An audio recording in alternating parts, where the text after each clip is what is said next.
It's no wonder Callum ran back inside. I wouldn't want to leave either. Attention employees, the park is now closed. Have a safe journey home.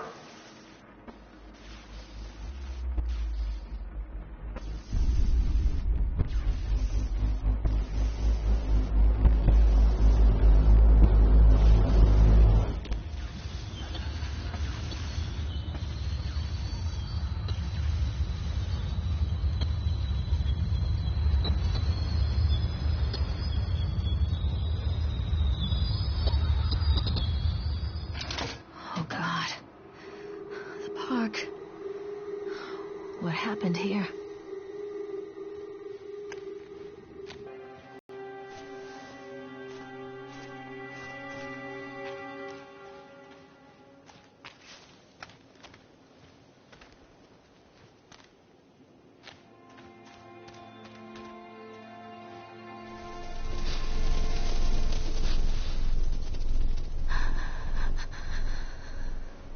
Mommy needs to see you, Callum. This way.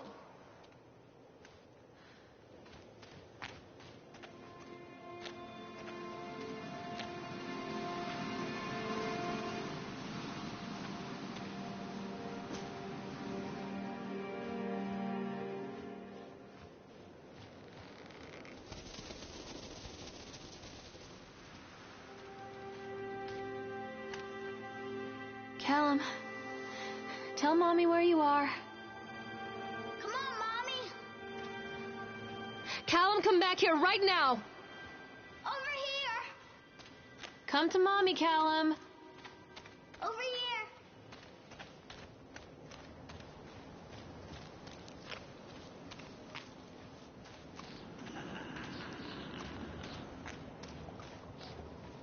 Callum, stay where you are.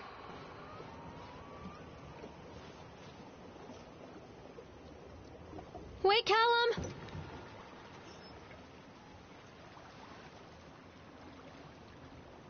Come on, Mommy.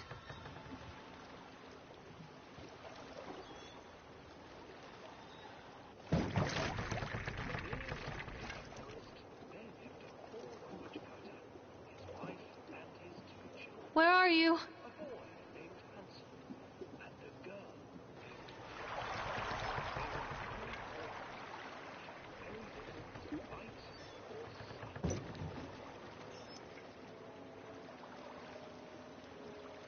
Come out, sweetie.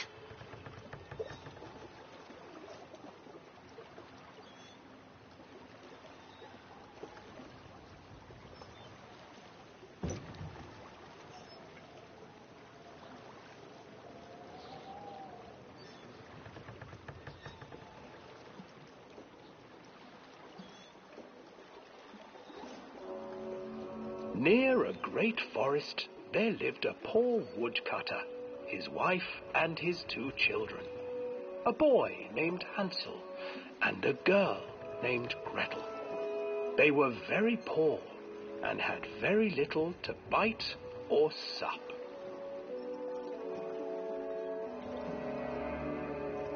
"What will become of us?" the woodcutter asked his wife one night. "I tell you what, husband, we will take the children into the thickest part of the forest tomorrow and abandon them there." "No, my wife, I cannot do that," said the man.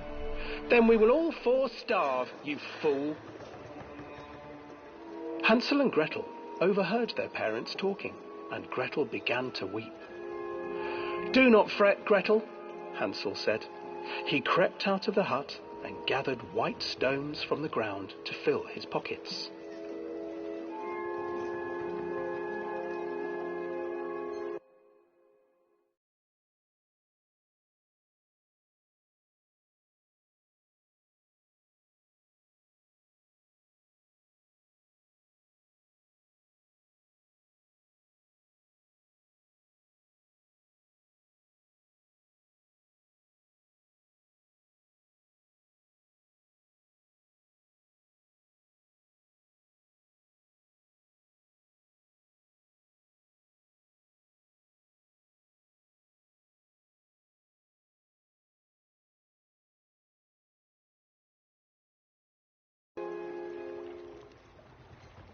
The next morning, the woodcutter leads the children in.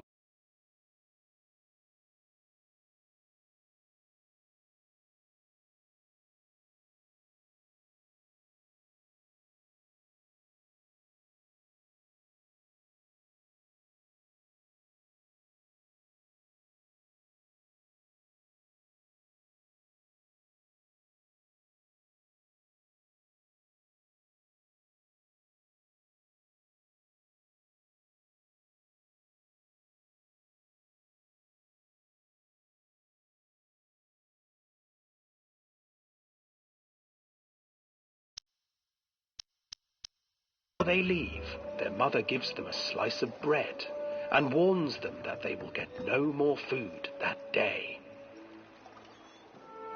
Clever Hansel leaves a trail of white stones behind them as they pass into the woods. When their father leaves them, the children wait a while, then follow the trail back to their parents' house. Callum, where did you go? Callum, where did you go? After receiving a thorough scolding from their parents for getting lost in the woods, the children are sent to bed without any supper.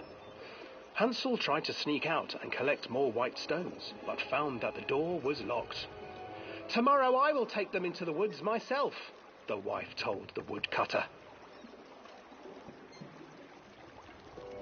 In the morning, their mother gave them a slice of...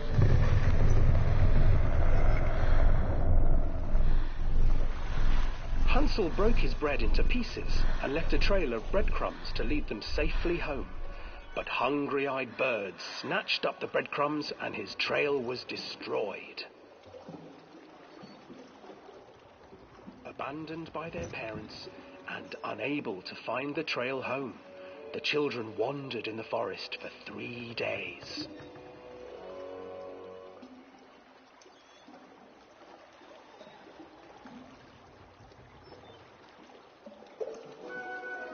The children stumbled into a clearing with an exceedingly strange house. Its walls were made of gingerbread, and its windows were panes of clear sugar. Hansel, desperately hungry, ran forward and began to nibble on the walls.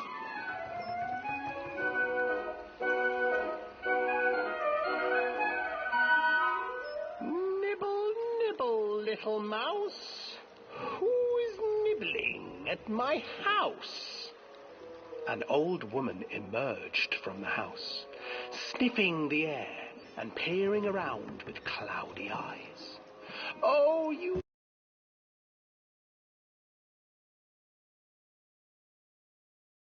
stay with me.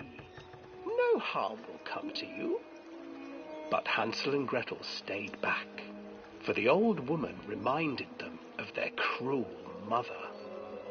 "Come, children, don't be afraid. I have something for you." The old woman offered them 2 enormous lollipops. The children took them and began to eat. "You see, nothing to fear here. Come inside," the old woman urged, and the children, still licking their sweets, followed.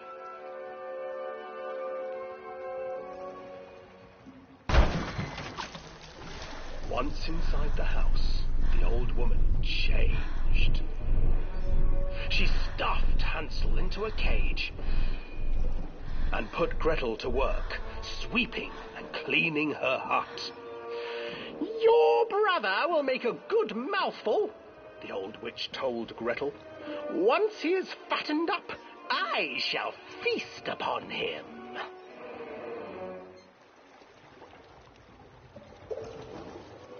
Time passed, and poor Hansel refused to eat, fearing the day that the witch would eat him.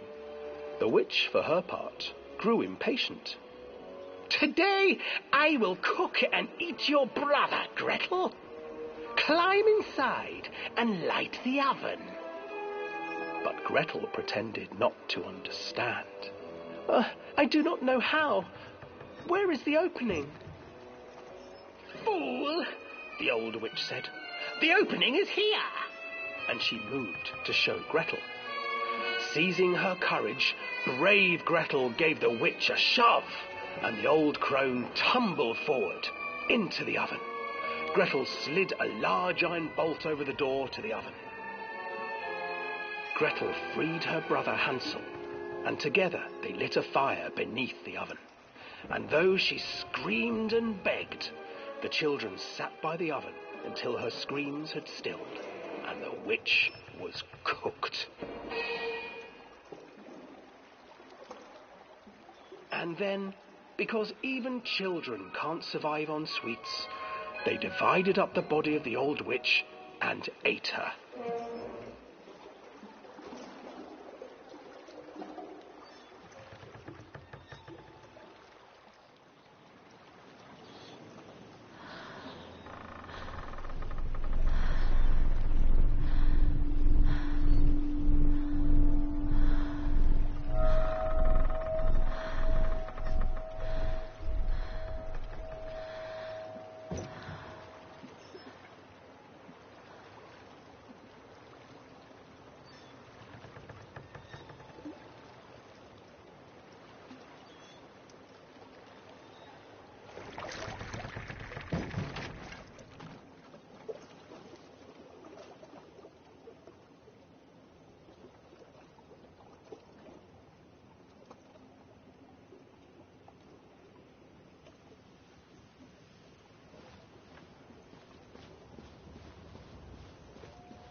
Hansel and Gretel.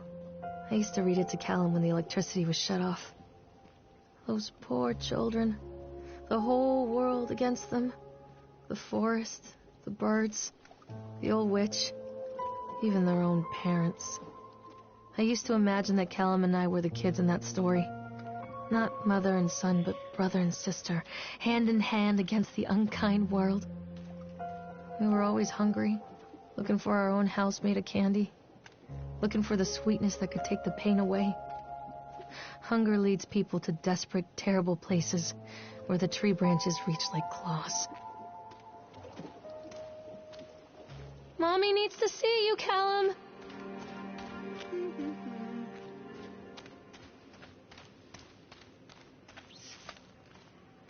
Come back, Callum. Another accident. This place.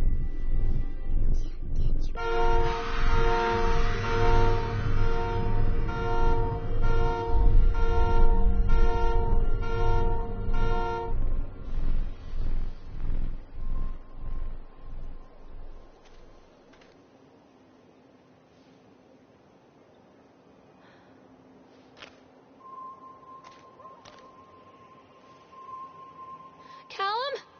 Callum! Catch me, Mommy.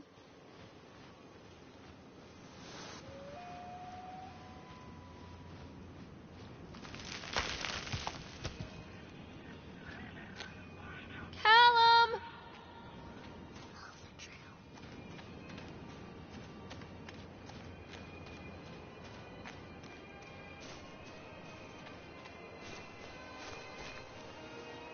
Callum!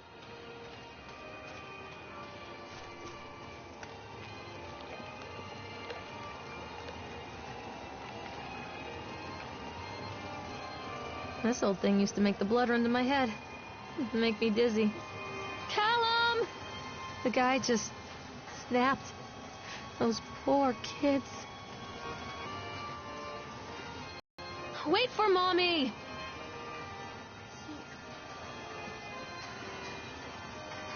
Don't hide from me, Callum.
Callum, where are you?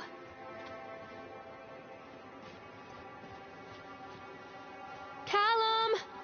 Where did you go?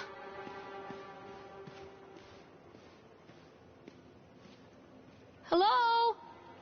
Mother Duck said quack, quack, quack. Mommy needs to see you, Callum. Over here.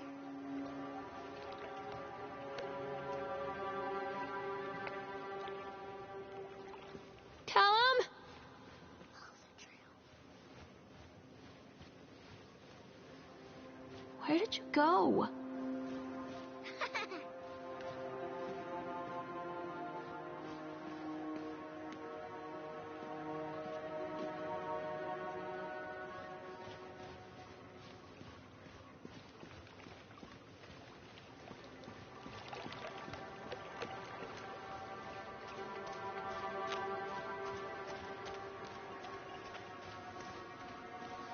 I'm not playing anymore, Callum.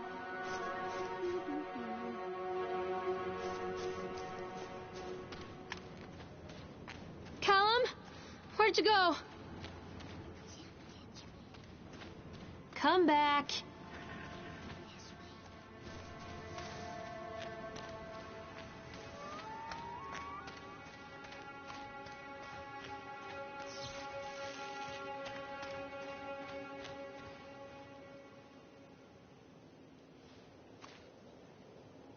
Where are you? Catch me, Mommy.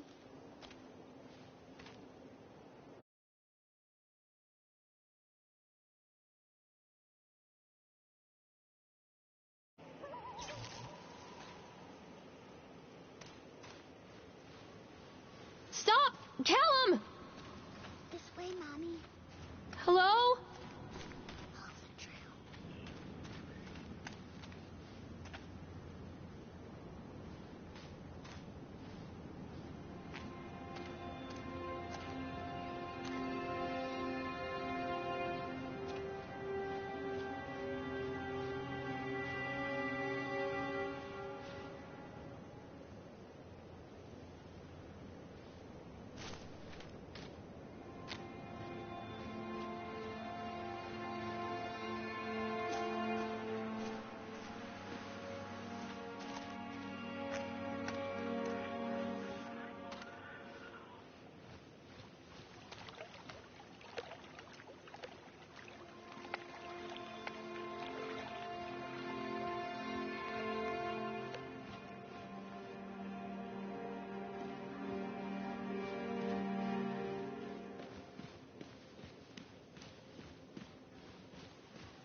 Treachery hides in thoughts. Treachery that lashes like a whip and scars our wrinkled, red, bawling thing, and I thought, is that it? We build our world from expectations, and the world that I had built for Callum was no different. He was so real, so there, and so far from my expectations. And they shattered, and as they fell in pieces, that one treacherous thought became a new foundation. All of the love that we shared, all of the warmth and goodness that followed, built on a single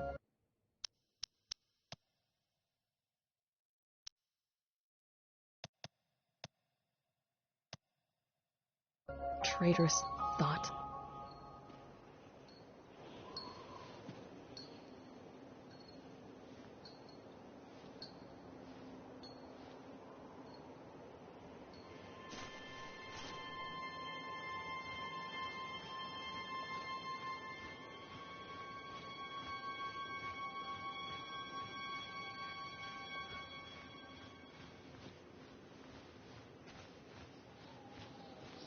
Constant crashes and 80s music.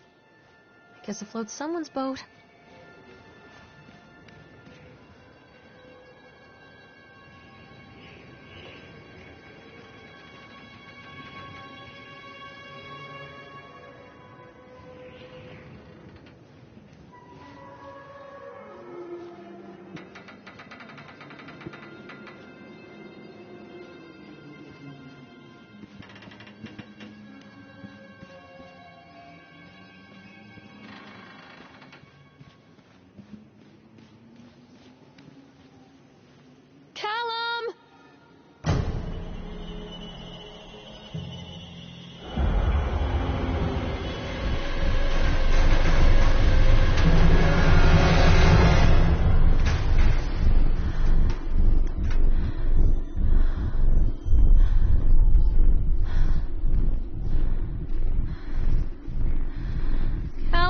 did you go?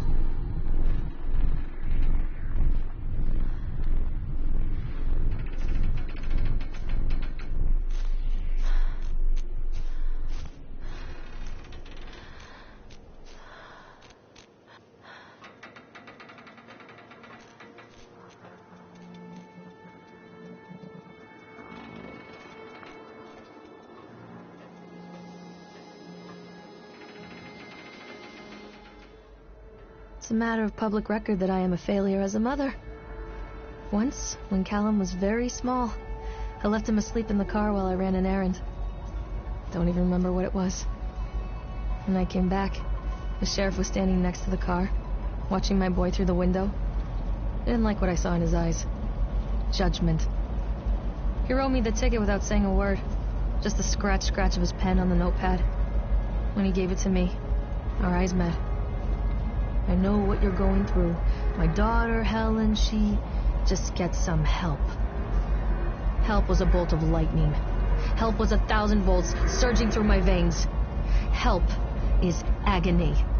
I'd rather die. I wanted to scream. I'd rather you pulled your gun and shot me. But instead my mouth said, "Yes, Sheriff."